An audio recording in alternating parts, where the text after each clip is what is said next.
ലോക്സഭാ ഇലക്ഷനുമായി ബന്ധപ്പെട്ട് ഞാൻ ചെയ്യുന്ന അവസാനത്തെ വീഡിയോ ആണ്. ഈ വീഡിയോയിൽ ഞാൻ ചെയ്യാൻ ശ്രമിക്കുന്നത് ഞാൻ ഇതുവരെ പറഞ്ഞു വെച്ച മണ്ഡലങ്ങളിലെ മൊത്തത്തിലുള്ള ഒരു അവലോകനമാണ്. അത് ഞാൻ ചെയ്യുന്നത് UDFന് 100% വിജയസാധ്യതയുള്ള മണ്ഡലങ്ങൾ, LDFന് 100% വിജയസാധ്യതയുള്ള മണ്ഡലങ്ങൾ, ഇരു മുന്നണികൾക്കും സ്വാധീനമുള്ള മണ്ഡലങ്ങൾ, അതേപോലെ UDFന് ശക്തമായ മത്സരം നടന്നാലും വിജയിച്ച് കയറാൻ പറ്റിയ മണ്ഡലങ്ങൾ, LDFന് ശക്തമായ മത്സരം നടന്നാലും വിജയിച്ച് കയറാൻ പറ്റിയ മണ്ഡലങ്ങൾ. ഇങ്ങനെയാണ് ഞാനത് ക്ലാസിഫൈ ചെയ്തിരിക്കുന്നത്, ഇങ്ങനെയാണ് തരംതിരിച്ചിരിക്കുന്നത്. അപ്പൊ നമുക്ക് നേരെ വീഡിയോയിലേക്ക് കിടക്കാം.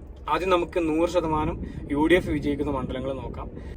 അതിലൊന്നാമത്തെ മണ്ഡലം വയനാടാണ്. വയനാട്ടിൽ നിന്ന് രാഹുൽ ഗാന്ധി വിജയിക്കുന്നത് ഒരു എതിരഭിപ്രായമില്ലാത്തൊരു കാര്യമാണ്. രണ്ടാമത്തെ മണ്ഡലം മലപ്പുറമാണ്. മലപ്പുറം മണ്ഡലത്തിൽ ഈ പറഞ്ഞതുപോലെ AT മുഹമ്മദ് ബഷീർ വിജയിക്കുന്നത് 100% ഉറപ്പുള്ള കാര്യമാണ്. പിന്നെ പൊന്നാനിയാണ്. പൊന്നാനി ഒരു ശക്തമായ മത്സരം എന്ന പ്രതീതി ഉണ്ടായെങ്കിലും കൂടെ അവിടെ ലീഗിന്റെ വോട്ട് ബാങ്കിൽ വിള്ളൽ വരുത്താനൊന്നും LDF സ്ഥാനാർത്ഥിക്ക് സാധിച്ചിട്ടില്ല.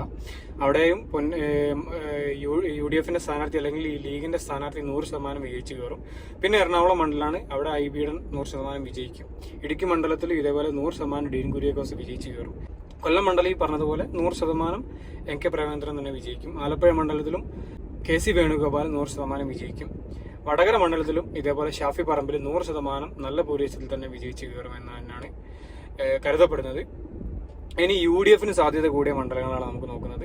അതായത് ശക്തമായ മത്സരം നടന്നാലും UDFന് കൂടുതൽ സാധ്യതയുള്ള മണ്ഡലങ്ങളാണ് നോക്കുന്നത്. കാസർഗോഡ് അവിടെ രാജ്മോഹൻ ഉണ്ണിത്താൻ വിജയിക്കും. കണ്ണൂർ K സുധാകരൻ വിജയിക്കും. കോഴിക്കോട് MK രാഘവൻ വിജയിക്കും. ആലത്തൂർ രമ്യ ഹരിദാസ് വിജയിക്കും. ചാലക്കുടി ബെന്നി ബേനാൻ വിജയിക്കും. ചാലക്കുടി ഒരു ശരിക്കും സത്യസന്ധമായി പറയുകയാണെങ്കിൽ 100% UDFന് വിജയസാധ്യതയുള്ള ഒരു മണ്ഡലമായിരുന്നു. അവിടെ 2020 സ്ഥാനാർത്ഥി വന്നതോട് കൂടിയിട്ടാണ് ഒരു ശക്തമായ മത്സരം വന്നത്. അല്ലെങ്കിൽ 100% UDF വിജയിച്ച് കയറേണ്ടിയിരുന്ന ഒരു മണ്ഡലമായിരുന്നു ചാലക്കുടി. പിന്നെ കോട്ടയം മണ്ഡലത്തിൽ UDF ശക്തമായ മത്സരം നേരിടുമെങ്കിലും വിജയിച്ച് കയറും. പത്തനംതിട്ട മണ്ഡലത്തിൽ അതേപോലെ ഒരു അതിശക്തമായ മത്സരം നടന്നാലും UDF തന്നെ വിജയിച്ച് കയറും. പറഞ്ഞതുപോലെ തിരുവനന്തപുരം മണ്ഡലത്തിൽ ഒരു ത്രികോണ പോര് നടന്നാൽ പോലും അവിടെ UDF തന്നെ വിജയിച്ചു കയറും. ഇനി LDFന് 100% വിജയസാധ്യതയുള്ള ഒരു മണ്ഡലം പോലും കേരളത്തിൽ ഇല്ലാന്ന് തന്നെ പറയേണ്ടി വരും. കാരണം അങ്ങനെ ഒരു മണ്ഡലം നമ്മളെ വിലയിരുത്തലിൽ വന്നിട്ടില്ല. നമ്മളെ വിലയിരുത്തലിൽ നിന്നല്ല, ഒരു ചാനലിന്റെയും വിലയിരുത്തലിൽ LDFന് 100% സാധ്യതയുള്ള ഒരു മണ്ഡലം പോലും ഇല്ല. ഇനി LDFന് ശക്തമായ മത്സരം നടന്നാലും വിജയസാധ്യത കൂടുതലുള്ള മണ്ഡലങ്ങൾ ഒന്ന് മാവേലിക്കരയാണ്. അവിടെ അരുൺകുമാർ വിജയിക്കും. രണ്ടാമത്തത് ആറ്റിങ്ങലാണ്. അവിടെ V ജോയ് വിജയിക്കും. ഇനി ഇരു മുന്നണികൾക്കും സ്വാധീനം അല്ലെങ്കിൽ ഇരു മുന്നണികൾക്കും വിജയസാധ്യതയുള്ള മണ്ഡലങ്ങൾ ഒന്ന് പാലക്കാട്. അവിടെ ശ്രീകണ്ഠനും വിജയരാഘവനും തമ്മിൽ ശക്തമായ മത്സരമാണ് നടക്കുന്നത്. BJP സ്ഥാനാർത്ഥി മോശമല്ലാത്ത രീതിയിൽ അവിടെ വോട്ട് പിടിക്കുന്നുള്ളത് ഉറപ്പാണ്. അവിടെ ഒരു വിജയസാധ്യത നമ്മൾ നേരത്തെ പറഞ്ഞ പോലെ ഒരു ഇരു മുന്നണികൾക്കും സാധ്യതയുള്ള ഒരു മണ്ഡലമാണ് പാലക്കാട്. അവസാനത്തെ മണ്ഡലം തൃശ്ശൂരാണ്. അതായത് രണ്ട് മുന്നണികൾക്കും സാധ്യതയുള്ള മണ്ഡലം. ഒരു ശക്തമായ ത്രികോണ പോര് നടക്കെങ്കിലും കൂടെ ഞാൻ പറഞ്ഞതുപോലെ BJP വിജയിച്ച് കയറുമെന്നുള്ള ഒരു ശക്തമായ പ്രതീതി വന്നു കഴിഞ്ഞാൽ ന്യൂനപക്ഷ വോട്ടുകൾ, പ്രത്യേകിച്ച് മുസ്ലിം വോട്ടുകളും ഒരു പരിധി വരെയുള്ള ക്രിസ്ത്യൻ വോട്ടുകളും എങ്ങോട്ട് കേന്ദ്രീകരിക്കും എന്നതിനെ ആശ്രയിച്ചിട്ടാണ് ഈ മണ്ഡലത്തിലെ വിജയസാധ്യത. അത് തിരുവനന്തപുരം മണ്ഡലത്തിൽ അവിടെ ശശി തരൂർ എന്ന സ്ഥാനാർത്ഥിയാണ് കൂടുതൽ പ്രഗത്ഭൻ എന്നതുകൊണ്ട് അവിടെ ശശി തരൂരിലേക്ക് പോകും. പക്ഷെ ഈ തൃശ്ശൂർ മണ്ഡലത്തിനെ പറ്റി നോക്കുകയാണെങ്കിൽ മുരളീധരനായാലും സുനിൽകുമാർ ആയാലും രണ്ടുപേരും ഒരുപോലെ പ്രഗത്ഭരും ഒരുപോലെ ജനകീയരുമാണ്.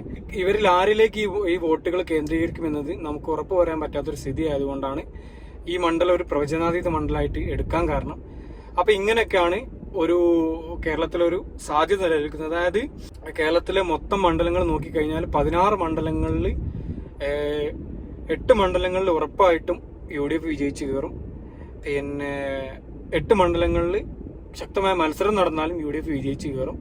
2 മണ്ഡലങ്ങളിൽ ഉറപ്പായിട്ടും LDF വിജയിച്ചു കയറും. 2 മണ്ഡലങ്ങൾ പ്രവചിക്കാൻ പറ്റാത്ത രീതിയിൽ പ്രവചനാതീതമായി നിലനിൽക്കും.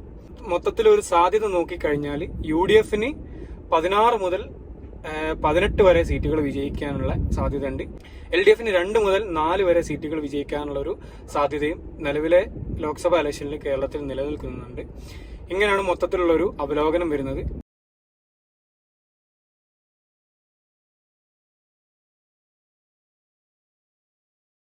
അപ്പം വീണ്ടും പുതിയ വീഡിയോയുമായി കാണാൻ ശ്രമിക്കാം. Thank you for watching. Have A nice day.